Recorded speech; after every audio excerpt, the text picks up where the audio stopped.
Welcome to the channel mystic tarot. ये नई reading जो है ये ईयरली रीडिंग है और इस साल की आखिरी रीडिंग होगी और इसमें हम देखेंगे कि नए साल में क्या एक्सपेक्ट किया जा सकता है, हम क्या एक्सपेक्ट कर सकते हैं।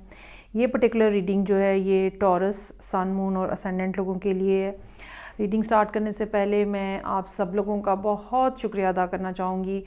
आप लोगों की बातें, कमेंट्स बहुत ज़्यादा मीनिंगफुल है मेरे लिए और यकीनन मैं उन सबको पढ़ती भी हूँ और मुझे कुछ को तो मैं बहुत इन्जॉय भी करती हूँ। आप लोगों का लेवल ऑफ फ्रैंकनेस मुझे बहुत ज़्यादा अपील करता है, अपनायत का एहसास होता है और मेरी दुआ है और ख्वाहिश है कि अगले साल भी आप मेरे साथ ऐसे ही मौजूद रहें। ये रीडिंग जो है ये चूँकि एक ईयरली ओवरव्यू है, सो सबसे ये जो मेरे पास डेक्स यहाँ पे हैं मैं इनके बारे में आपको बताना चाहूँगी।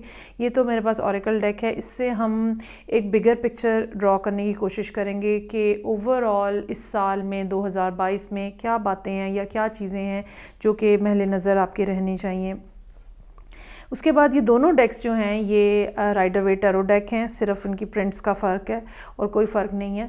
लेकिन मैं दो इसलिए इस्तेमाल कर रही हूँ कि मैं एक डेक से पहले 6 महीने के लिए 6 कार्ड्स ड्रॉ करूँगी जनवरी से लेकर जून तक, और फिर दूसरे डेक से भी इसी तरह 6 कार्ड ड्रॉ करूँगी जुलाई से लेकर दिसंबर तक। इस तरह करने का मकसद ये है कि बाज़ दफ़ा कोई एक बात जो है या कोई एक कार्ड जो है वो रिपीट होता है और इसका मतलब ये होता है कि इस साल इस टाइम पीरियड के अंदर जिसके लिए रीडिंग है इस बात को ज़्यादा ज़रूरी है कि आप फोकस करके रखें। सो टॉरस, सन, मून और असेंडेंट लोगों के लिए स्टार्ट करते हैं हम 2022 का ईयरली ओवरव्यू। सबसे पहले ऑरेकल डेक की हेल्प से एक बिगर पिक्चर सिनेरियो बनाने की कोशिश करेंगे। देखते हैं कि मामलात जो हैं वो किस तरह के रहेंगे। आप इसको एज एडवाइस भी यूज़ कर सकते हैं, जो कि ऐसी एडवाइस जो कि आप समझ लें कि सारा साल के लिए आपके लिए मौजूद है।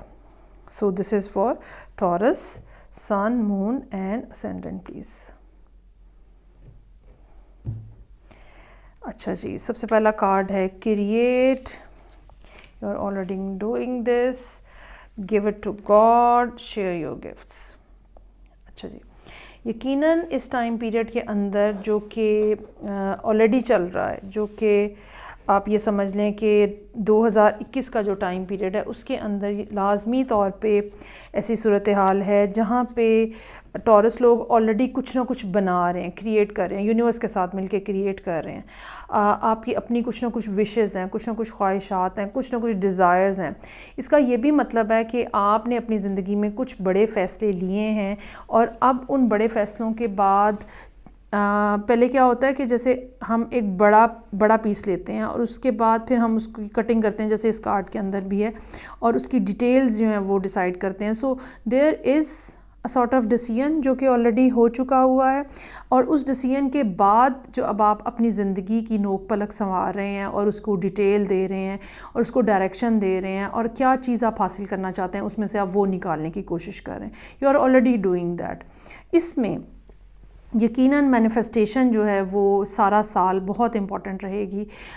ये जो डेक है इसमें एक मैनिफेस्टेशन का तरीका ये भी दिया हुआ है कि आप अपनी ख्वाहिशात, अपनी डिज़ायर्स या वो एक चीज़ या एक से ज़्यादा चीज़ें जो आप हासिल करना चाहते हैं, you just need to write all those things या पर्टिकुलरली दैट पर्टिकुलर थिंग, और वो आप लिख के बंद करके रख दें। You don't need to see that paper again and again, just leave it somewhere जहाँ पे वो सेफ़ रह सके, और फिर कुछ टाइम के बाद, कुछ महीनों के बाद, साल के बाद आप वो खोल के देखें और फिर आप अपनी ज़िंदगी में उसको कंपैरिजन करें कि क्या फ़र्क आया है। लेकिन इसमें याद रखने की बात ये है कि सिर्फ खाली लिख के रखनी छोड़ना है, you need to shape your life as well. ये काम ऑलरेडी चल रहा है, ऑलरेडी आप कर रहे हैं, सो ये लिखने से पहले शेप अप करने का काम जो है ऑलरेडी आपको करना है। तीसरी चीज़ जो है वो शेयर योर गिफ्ट्स है। अच्छा, ये गिफ्ट्स जो हैं ये क्या हैं? ये डिफरेंट लोगों की ज़िंदगी में डिफरेंट सूरत हाल हो सकती है। क्या एक फ़िज़िकल शेयरिंग है किसी के साथ, क्या इंटेलेक्चुअल शेयरिंग है किसी के साथ, क्या इमोशनल शेयरिंग है किसी के साथ, क्या स्पिरिचुअल शेयरिंग है किसी के साथ। कोई भी ऐसी चीज़, कोई भी ऐसा गिफ्ट, कोई भी ऐसा टूल जो कि नेचर ने या कुदरत ने आपको दिया है, you need to share that gift with others. अगर आपकी अंडरस्टैंडिंग किसी ख़ास पर्टिकुलर टॉपिक या सब्जेक्ट के ऊपर है, you need to share that. जो भी आपको चीज़ मिली है इस साल, आपको वो लोगों के साथ शेयर करनी है, उन लोगों के साथ जिनको उसकी ज़रूरत है, सो दैट उस आदत से, उस बात से, उस गिफ्ट से जो कि आपको यूनिवर्स ने दिया है, सब लोगों को फ़ायदा हो सके। सो ये एक ओवरऑल बात है जो कि मौजूद है यहाँ पे टॉरस लोगों के लिए। अब हम राइडर वेट टैरो डेक, पहला डेक मैं इस्तेमाल कर रही हूँ और इसमें हम 6 कार्ड जो हैं वो ड्रॉ करेंगे। हर महीने के लिए एक कार्ड है, ठीक है। और ये कार्ड्स जो हैं ये जनवरी से लेके और अभी जून तक 6 कार्ड जो है वो होंगे। इन कार्ड्स को भी हम जो डेक के कार्ड्स हैं, टैरो के कार्ड्स हैं, इनके साथ शामिल करने की कोशिश करेंगे। ओके जी, so this is for Taurus please. First 6 cards, top 6 cards जो है मैं पिकअप करूँगी, जो कि हर महीने के लिए एक कार्ड होगा और जनवरी से लेके जून को रिप्रेजेंट कर रहा होगा please.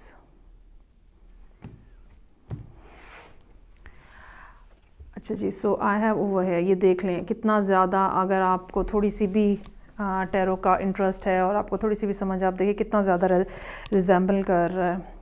So I have over here for you 3 of pentacles, 6 of wands, ज़बरदस्त, 7 of wands, ace of cups, beautiful, 4 of swords और 6 कार्ड जो है वो आपका अपना कार्ड है जो कि किंग ऑफ पेंटिकल्स के साथ है। पहली बात तो ये कि काफ़ी हद तक ये मेल ओरिएंटेड एनर्जी है जो कि यहाँ पे नज़र आ रही है, लेकिन सारी बात है चूँकि जनरल रीडिंग है, सबके लिए ये बात शायद फिट इन ना हो। लेकिन अगर आप कोई अब प्लीज़ ये बात समझने की कोशिश कीजिएगा कि एनर्जी जो है वो मेल और फीमेल होने का मतलब हर जो है उसमें, और वैसे मेल और फीमेल होने में फ़र्क होता है। एक मैस्कुलिन एनर्जी है, यिन और यांग, अगर आप लोगों ने पढ़ा है, सुना है, समझा है, तो एक मैस्कुलिन एनर्जी होती है, ठीक है, जो गो गटर टाइप की एनर्जी होती है, और एक फेमिनिन एनर्जी होती है जो बैठ के रिसीव करने की पोजीशन में होती है। सो यहाँ पे जो मतलब एनर्जी का फ्लो नज़र आ रहा है वो ज़्यादा एक्ट करने के ऊपर है। जनवरी में 3 ऑफ पेंटिकल्स, ऑलरेडी कुछ काम हो रहा है, ऑलरेडी शायद तकरीबन 1.5 साल हो गया है, कुछ ना कुछ चल रहा है आपकी ज़िंदगी में, और वो जो चल रहा है या ये कोई नया काम आपने सीखना शुरू किया है, या कोई नया प्रोजेक्ट हो सकता है, कोई नया रिलेशनशिप बिल्टअप करने की बात हो सकती है, कुछ भी ऐसा जो कि बिल्टअप हो रहा है, जिसके लिए आप एफ़र्ट कर रहे हैं, कोशिश कर रहे हैं, लोगों के साथ मिल के कोशिश कर रहे हैं। You are not doing that alone, कोई ना कोई आपके साथ मौजूद है, अगर ये लर्निंग प्रोसेस भी है तो, और आप बड़ा सक्सेसफुली कर रहे हैं, बड़ी स्ट्रॉन्ग फाउंडेशन के साथ। तो काम के हवाले से, चीज़ों के हवाले से जहाँ पे प्रोग्रेस करने की ज़रूरत है, जनवरी का महीना बहुत अच्छा नज़र आ रहा है। फरवरी में यहाँ पे 6 ऑफ वॉन्ड्स के साथ एप्रिसिएशन है, जो काम आप शायद पिछले काफ़ी अरसे से कर रहे हैं और बहुत ज़्यादा दिल जमी के साथ कर रहे हैं, बिल आखिर यहाँ एक्नॉलेज होता हुआ नज़र आ रहा है। 6 ऑफ वॉन्ड के साथ लोगों की अप्रिसिएशन मिलेगी, प्रेज़ मिलेगी। ये प्रेज़ जो है वर्बल हो सकती है, ये प्रेज़ जो है क्लैपिंग हो सकती है, ये प्रेज़ कि कोई इन राइटिंग आपको अप्रेज़ल मिलता है, वो हो सकती है। अच्छा, मार्च के महीने में यहाँ पे कुछ ना कुछ मामलात ऐसे हैं जो कि थोड़ा सा आप ये समझ लें जिसके लिए आपको स्ट्रगल करनी पड़े, स्टैंड लेना पड़े। हो सकता है कि लोग आपकी पिछली सक्सेस जो कि फरवरी में हुई है उससे जेलस हो के मार्च के महीने में आपको अपोज़ करने की कोशिश करें, लेकिन ये बात याद रखिएगा कि अपोजिशन भी उन्हीं लोगों के लिए आती है जो वाक़तन कुछ ना कुछ कर रहे होते हैं। जिनको ज़िंदगी में अपोजिशन नहीं मिली means they are not doing anything. So आपको अपने पॉइंट के ऊपर खड़े रहना है, आपको अपने स्टैंड पे खड़े रहना है, आपको स्ट्रगल करनी है और आपको अपने आप को राइट प्रूव करना है। ये मार्च के महीना है। अप्रैल में एस ऑफ कप्स है, ये वो कार्ड है जिसका सबको पता है। So there is some sort of new beginnings which is over here, और ये यकीनन कोई ना कोई पर्सन आपकी ज़िंदगी में कप लेकर आ रहा है। ये बहुत मोहब्बत से भरा हुआ है, आपको इसको ज़रूर कंसिडर करना चाहिए। लेकिन मुझे ये लगता है कि जो भी पिछले पिछले आपके हालात हैं, पास्ट के एक्सपीरियंसेस हैं, जो भी बात है, चांसेस आर देयर कि आप फौरी तौर पे फ़ैसला नहीं कर सकेंगे। मई के महीने में यहाँ पे 4 ऑफ सोर्ड्स का कार्ड है, बहुत ज़्यादा सोच रहे हैं, ये हो गया तो वो ना हो जाए, वो हो गया तो ये ना हो जाए, अगर मैंने ये कहा तो ऐसा ना हो जाए, अच्छा पहले ये हुआ था तो अब क्या होगा। तो ये सारी एक which is not bad, I am not saying that you should not do this, अच्छी बात है, सोच समझ के फ़ैसला करना चाहिए। वैसे भी टॉरस लोग जो हैं बहुत ज़्यादा कहना चाहिए रिजिलियंट भी होते हैं और उस तरह के ओवर इमोशनल नहीं होते हैं, बड़े कैलकुलेटेड होते हैं, उनको समझ होती है कि क्या चीज़ का फ़ायदा है, क्या चीज़ का फ़ायदा नहीं है। सो आप सोच रहे हैं, बहुत अच्छी बात है। यहाँ पे आप रेस्ट कर रहे हैं, ये भी हो सकता है। मई के महीने में कहीं पे कोई आपके ऑफ डेज़ ऐसे हो सकते हैं जहाँ पे आप रिलैक्स हो रहे हो, ये भी हो सकता है। किसी ना किसी रीज़न की वजह से बहुत ज़्यादा जो गहमा गहमी हो रही थी ज़िंदगी की, हो सकता है कि आप उससे बाहर आ जाएँ और ये बिल्कुल ऐसा मुमकिन है कि आप आपको अनवाइंड करने की कोशिश करें। जून के महीने में किंग ऑफ पेंटिकल्स है। किंग ऑफ पेंटिकल्स वैसे तो टॉरस का अपना कार्ड है, so this can be you yourself, या ये पर्सन जिसने आपको अप्रोच किया है ये भी हो सकता है। कोई भी दोनों में से सिनेरियो जो है वो मुमकिन है। लेकिन बहरहाल ये जून का महीना जो है पैसों के हवाले से, अर्निंग के हवाले से, स्टेटस के हवाले से, चाहे वो सोशल स्टेटस है, चाहे फाइनेंशियल स्टेटस है, एक्नॉलेजमेंट के हवाले से, इख्तियार के हवाले से, इज़्ज़त मर्तबे और रुतबे के हवाले से बहुत अच्छा नज़र आ रहा है। और बहुत ज़्यादा इस बात का इम्कान है कि लोग मानेंगे कि हाँ भाई आपने कमाल कर दिया है। ठीक है, अच्छा जी, दूसरा डेक अब मैं इस्तेमाल करूँगी और टॉरस लोगों के लिए, और हम देखते हैं कि नेक्स्ट जो 6 कार्ड्स होंगे, टॉप 6 कार्ड्स, वो मैं ड्रॉ करूँगी फ्रॉम जुलाई टू दिसंबर।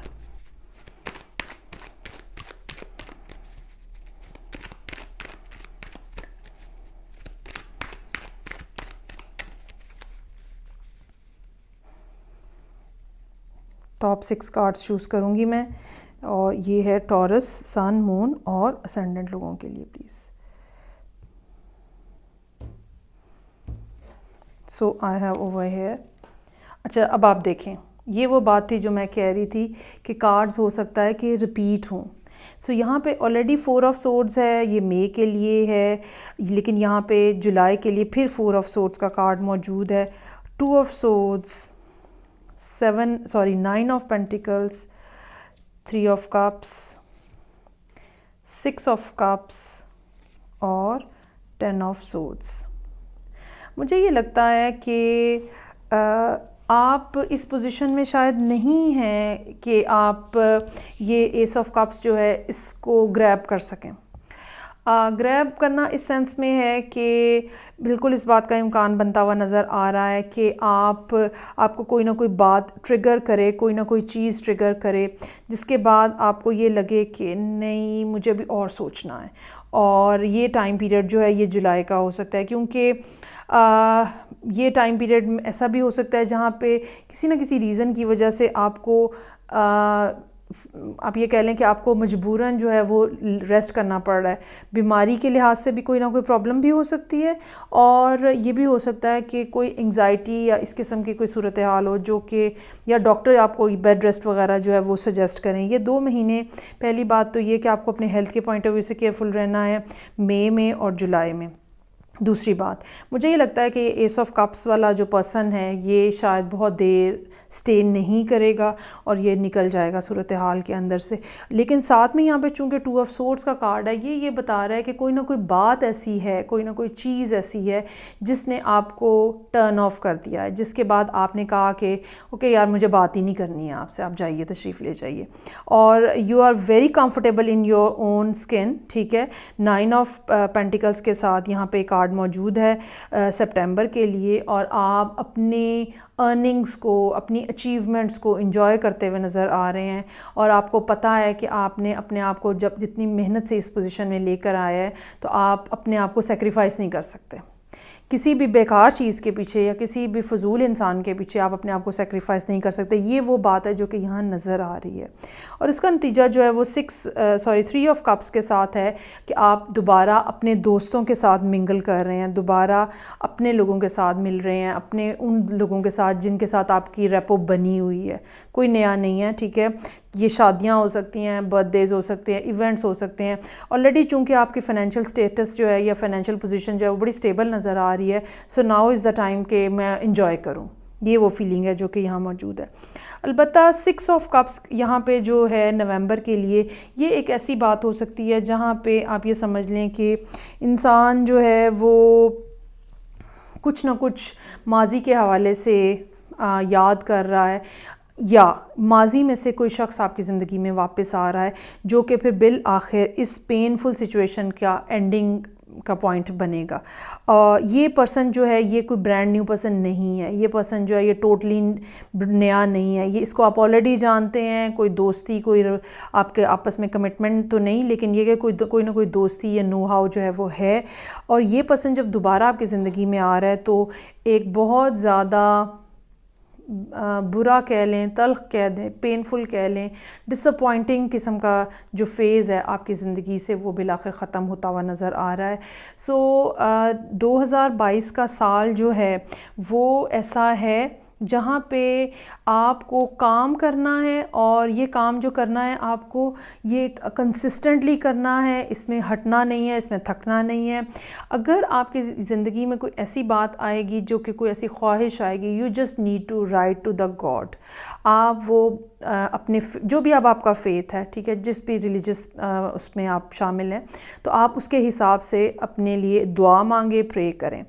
तीसरी बात जो है शेयर योर गिफ्ट्स की है। जब आपको कोई चीज़ मिलती है you need to share that. यहाँ पे भी ये बात नज़र आ रही है कि कुछ ना कुछ प्रॉब्लम्स जो हैं वो ख़ास तौर पे मिडिल ईयर में नज़र आ रही हैं जो कि आपको तंग करेंगे। अब मैं यहाँ पे चूँकि इसकी क्लैरिफिकेशन नहीं ड्रॉ कर रही, लेकिन ये बहरहाल ये प्रॉब्लम्स जो हैं एंड ऑफ द ईयर तक रिजॉल्व होते हुए नज़र आ रहे हैं। ओवरऑल आप ये समझ लें कि बेसिकली 3 महीने ऐसे हो सकते हैं जो कहीं ना कहीं डिस्टर्बेंस है। सेम कार्ड एक तो रिपीट हुआ है मई के लिए, जुलाई के लिए, और फिर उसके बाद 2 ऑफ सोर्ड्स का कार्ड है यहाँ पे मौजूद अगस्त के लिए। सो ये थोड़ा सा टाइम पीरियड देख लीजिएगा आप। बाकी जो है वो साल अच्छा है, साल का बिगनिंग और एंडिंग जो है वो बहुत अच्छी नज़र आ रही है। सो ये थी रीडिंग जो कि टॉरस लोगों के लिए थी, टॉरस सन, मून और असेंडेंट। आई होप आपको अच्छी लगे। फीडबैक दीजिएगा मुझे, मैं आपसे नेक्स्ट रीडिंग के साथ फिर मिलूँगी। बहुत बहुत ख्याल रखिएगा अपना, और happy new year for you guys. मैं आपसे नेक्स्ट टाइम के लिए फिर मिलूँगी, तब तक के लिए खुदा हाफिज़।